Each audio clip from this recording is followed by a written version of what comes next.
Vous pensez que Vision porte une gemme du gant de l'infini sur son front? Ça tombe bien, nous aussi.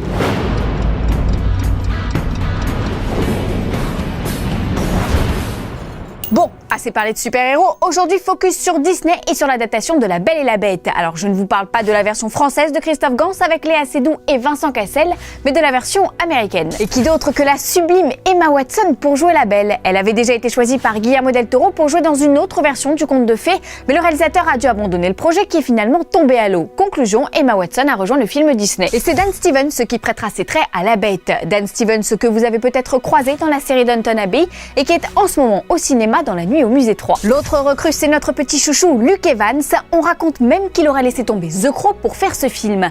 Après les crocs de Dracula, donc, il jouera Gaston le gros costaud. Derrière la caméra, on retrouve Bill Condon, à qui l'on doit les chapitres 4 et 5 de Twilight, mais aussi le 5e pouvoir avec Benedict Cumberbatch et Mr. Holmes avec Ian Magneto McKellen. Bon, on ne vous cache pas qu'on regrette un peu que Guillermo del Toro ait lâché l'affaire, car son goût prononcé pour les monstres et l'horreur aurait apporté un peu d'originalité à cette énième adaptation de contes de fées. Car jusque-là, on a déjà eu les 101 Dalmatiens, Alice, Blanche-Neige, Maléfique, Cendrillon dans nos salles le 25 mars, Le Livre de la Jungle dans nos salles en 2016.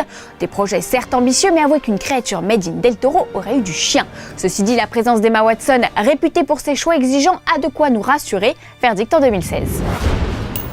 Aussi incroyable que Spider-Patrick, voici les news en bref. Le nouveau Wolverine, c'est pour 2016. La troisième aventure solo du mutant aux griffes géantes se tournera après X-Men Apocalypse et viendra clôturer la trilogie centrée sur son personnage mythique. On en sera donc à 9 films pour Hugh Jackman, c'est un record. On vous parlait hier d'Agents du Shield, et bien voici l'affiche de l'épisode qui voit l'Asgardienne Sif réapparaître dans la série. Elle est jouée par Jamie Alexander, déjà apparue dans la première saison lors d'un épisode crossover avec Thor 2. Bon, on a connu mieux comme poster, mais on est quand même heureux de la retrouver, d'autant qu'on compte sur Sif pour aider nos agents du Shield à faire le ménage.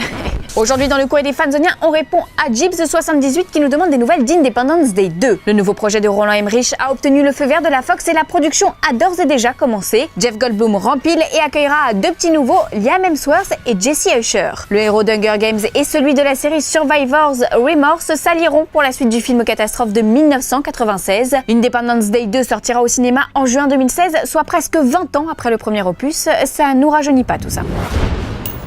Fanzone, c'est fini, mais retrouvez-nous sur YouTube en vous abonnant à la chaîne Fanzone et à la chaîne Allociné.